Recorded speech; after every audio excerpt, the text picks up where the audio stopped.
ഇന്നത്തെ ചിന്തയ്ക്കായി നമുക്ക് നൽകപ്പെട്ടിട്ടുള്ള തിരുവചനം വിശുദ്ധ ലൂക്കാ എഴുതിയ സുവിശേഷം 6-ാം അധ്യായം 12 മുതൽ 19 വരെയുള്ള വാക്യങ്ങളാണ്. ഇവിടെ നാം കാണുന്നത് ഈശോയുടെ പ്രാർത്ഥനാ ജീവിതവും തീരുമാനമെടുക്കലുമൊക്കെയാണ്. പ്രാർത്ഥന എന്ന് പറയുമ്പോൾ വചനം തന്നെ പറയുന്നുണ്ട്, പിതാവുമായുള്ള സംവാദം. കുറേ കൂടി ലളിതമായി പറഞ്ഞാൽ പിതാവുമായുള്ള സംസാരം. സഭയിലെ വിശുദ്ധന്മാരും സഭാപിതാക്കന്മാരും പ്രാർത്ഥനയെപ്പറ്റി നമുക്ക് പല ഡെഫിനിഷനുകളും നൽകിയിട്ടുണ്ട്. ഒരുവൻ്റെ മനസ്സും ഹൃദയവും ദൈവത്തിങ്കിലേക്ക് ഉയർത്തപ്പെടുന്ന സമയം.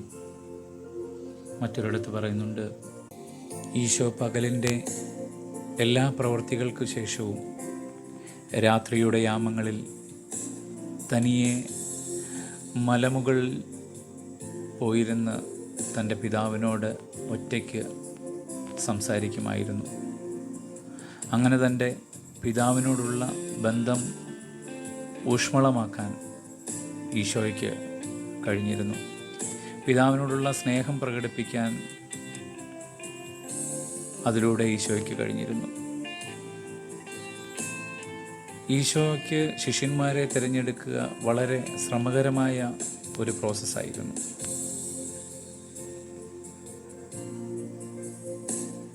ആ പകലും കഴിഞ്ഞതിന് ശേഷം അന്നത്തെ എല്ലാ പ്രവൃത്തികളും തീർത്ത് ഒരു ക്ഷീണവും വകവയ്ക്കാതെ ഈശോ തനിയെ സന്ധ്യയുടെ യാമങ്ങളിൽ മലമുകളിലേക്ക് പോയി. ആ രാത്രി മുഴുവൻ തൻ്റെ പിതാവിനോട് പ്രാർത്ഥനയിലായിരിക്കുവാനും പ്രഭാതമായപ്പോൾ താഴേക്ക് വന്ന് ആ 12 പേരെ ശിഷ്യന്മാരായി തിരഞ്ഞെടുക്കുകയും അവർക്ക് അപ്പോസ്തലന്മാർ എന്ന് പേരിടുകയും ചെയ്തു. യേശു തൻ്റെ പരസ്യജീവിതം, തൻ്റെ മിഷൻ ജീവിതം ആരംഭിച്ച നാൾ മുതൽ താൻ രോഗസൗഖ്യം നൽകിയവരും പിശാച് ബാധയിൽ നിന്ന് വിടുവിച്ചവരും പത്രോസിനെ പോലെ കൂടെ കൂട്ടിയവരുമായി ഒരുപാട് ശിഷ്യന്മാർ ഈശോയ്ക്കുണ്ടായിരുന്നു. പിതാവുമായുള്ള തൻ്റെ ഈ പ്രാർത്ഥനാ ബന്ധമായിരുന്നു ഒരാശയക്കുഴപ്പവും കൂടാതെ ഇവരിൽ നിന്നെല്ലാം ഈ 12 പേരെ തിരഞ്ഞെടുക്കുവാൻ ഈശോയ്ക്ക് സാധ്യമായത്. നമ്മൾ ആരെങ്കിലും ഈശോ തിരഞ്ഞെടുക്കാതിരുന്ന ശിഷ്യന്മാരെ പറ്റി ചിന്തിച്ചിട്ടുണ്ടോ? അവരിങ്ങനെ ചിന്തിച്ചു കാണും, ഇവരെക്കാളൊക്കെ കുറവുള്ളവരാണോ ഞങ്ങൾ? എന്തുകൊണ്ടാണ് ഈശോ ഞങ്ങളെ തിരഞ്ഞെടുക്കാതിരുന്നത്? അവിടെയും നമ്മൾ കാണുന്ന ഈശോയുടെ പ്രാർത്ഥനാ ജീവിതത്തിൻ്റെ ഒരു വലിയ ബ്യൂട്ടിയുണ്ട്. ഈ 12 പേരെയും കൂട്ടിക്കൊണ്ട് ഈശോ സമതലത്തിലേക്ക് ഇറങ്ങി വന്നു. യൂദ, ജെറുസലേം, ടൈർ, സീദോൻ എന്നീ പ്രദേശങ്ങളിൽ നിന്ന് ഒരു വലിയ ജനക്കൂട്ടം തന്നെ അവിടെ ഉണ്ടായിരുന്നു. ആർക്കും പ്രത്യേക പരിഗണനകളൊന്നും കൊടുക്കാതെ തന്നെ എല്ലാവരെയും ഒരുമിച്ച് നിർത്തി അവർക്കിടയിൽ രോഗസൗഖ്യവും പൈശാചിക പീഡകളിൽ നിന്നുള്ളവർക്ക് വിടുതലും ഈശോ നൽകി. ആ സമയങ്ങളിൽ ഈശോയിൽ നിന്ന് ശക്തി എല്ലാവരിലേക്കും പുറപ്പെട്ടു എന്നാണ് വചനം പറയുന്നത്. ഇന്നത്തെ വചനത്തിലൂടെ നമുക്ക് തിരുസഭ നൽകുന്ന ഒരു ബോധ്യമുണ്ട്. പിതാവിനോട് നമുക്കുള്ള വ്യക്തിപരമായ ഒരു ബന്ധം നമ്മുടെ ആത്മീയ ജീവിതത്തിൽ ഉണ്ടാകണം എന്നതാണ്. പഴയ നിയമത്തിൽ അമലേഖ്യർ അഗ്നിക്കിരയാക്കി രാജ്യവും നഷ്ടപ്പെട്ടു, സൈന്യവും നഷ്ടപ്പെട്ടു, ഭാര്യയും മക്കളും അങ്ങനെ സകലതും നഷ്ടപ്പെട്ട് ഒറ്റ നിമിഷം കൊണ്ട് തോളോട് തോള് ചേർന്ന് നിന്നവർ പോലും എറിയാൻ കല്ലുകളുമായി നിൽക്കുമ്പോൾ ദാവീദ് ആയുധങ്ങളല്ല അന്വേഷിച്ചത്, തൻ്റെ ഏഫോദ് എവിടെയെന്നാണ്. പ്രധാന പുരോഹിതൻ ധരിക്കുന്ന വിശുദ്ധ വസ്ത്രമാണ് ഏഫോദ് എന്ന് പറയുന്നത്. ആ വിശുദ്ധ വസ്ത്രത്തിൽ നെഞ്ചോട് ചേർന്ന് കിടക്കുന്ന ഭാഗത്ത് 12 നിറത്തിലുള്ള 12 രത്നങ്ങൾ തുന്നിച്ചേർത്തിട്ടുണ്ട്. അത് ഇസ്രായേൽ ഗോത്രങ്ങളുടെ 12 ഗോത്രങ്ങളെ സൂചിപ്പിക്കുന്നു. ആ വിശുദ്ധ വസ്ത്രവും ധരിച്ച് തൻ്റെ കൈകൾ നെഞ്ചോട് ചേർത്ത് വെച്ച് ചാമ്പൽ കൂമ്പാരങ്ങളുടെ മുകളിൽ നിന്നുകൊണ്ട് അപ്പാ ഞാനിനി എന്തു ചെയ്യണമെന്ന് ചോദിച്ച ദാവീദിൻ്റെ പ്രാർത്ഥനയ്ക്ക് ദൈവം കൊടുത്ത മറുപടി 1 സാമുവേൽ 30:7 മുതൽ നമുക്ക് കാണാൻ കഴിയും. എപ്പോഴാണ് നമ്മുടെ ജീവിതത്തിലേക്ക് പ്രശ്നങ്ങൾ കയറി വരിക എന്ന് പറയാൻ പറ്റില്ല.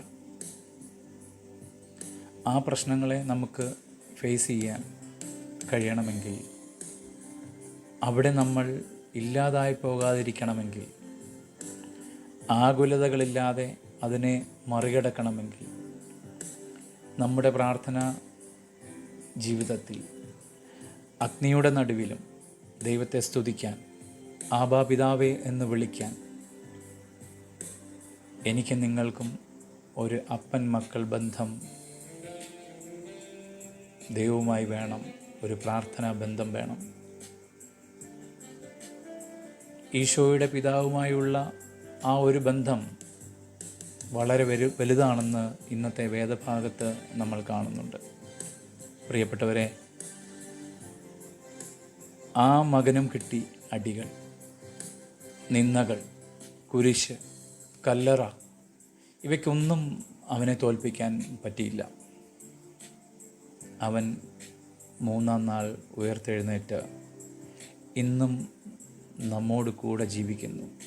വിശുദ്ധ കൂദാശകളിലൂടെ, പരിശുദ്ധ കുർബാനയിലൂടെ ഇന്നും ഈശോ നമ്മുടെ കൂടെ, നമ്മുടെ ഇടയിൽ നമ്മോടൊത്ത് ജീവിക്കുന്നു.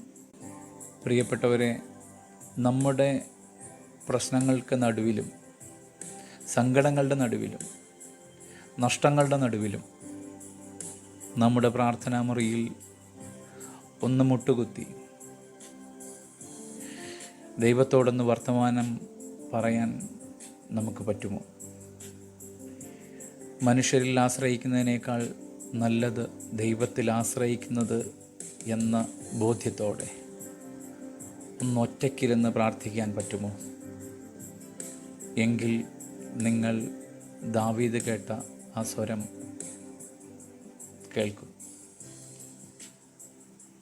ഒന്നും മിണ്ടാതെ ഈശോയുടെ കാൽക്കലിരുന്ന ആ പാപിനിയായ സ്ത്രീ കേട്ട ശബ്ദം നിങ്ങൾ കേൾക്കും. ദാവീദ് പുത്ര, എന്നിൽ കരുണ തോന്നണമേ എന്ന് നിലവിളിച്ച അന്ധയാചകൻ കേട്ട അതേ ദൈവസ്വരം നിങ്ങൾക്കും കേൾക്കാൻ കഴിയും. മൂകനും ബധിരനുമായ ആ മനുഷ്യൻ അനുഭവിച്ച ഒരു ദൈവിക തൊടൽ നിങ്ങൾക്കും അനുഭവിക്കാൻ കഴിയും. Prayer is about being in a relationship with God. It's not always easy, but it can be full of grace. Isho അനുഗ്രഹിക്കട്ടെ.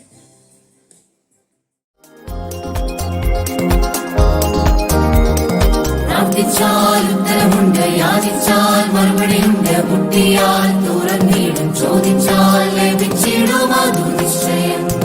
പ്രാർത്ഥിച്ചാൽ ഉത്തരമുണ്ട്, യാചിച്ചാൽ മറുപടിയുണ്ട്, മുട്ടിയാൽ തുറന്നിടും, ചോദിച്ചാൽ ലഭിച്ചിടും, അതു നിശ്ചയം.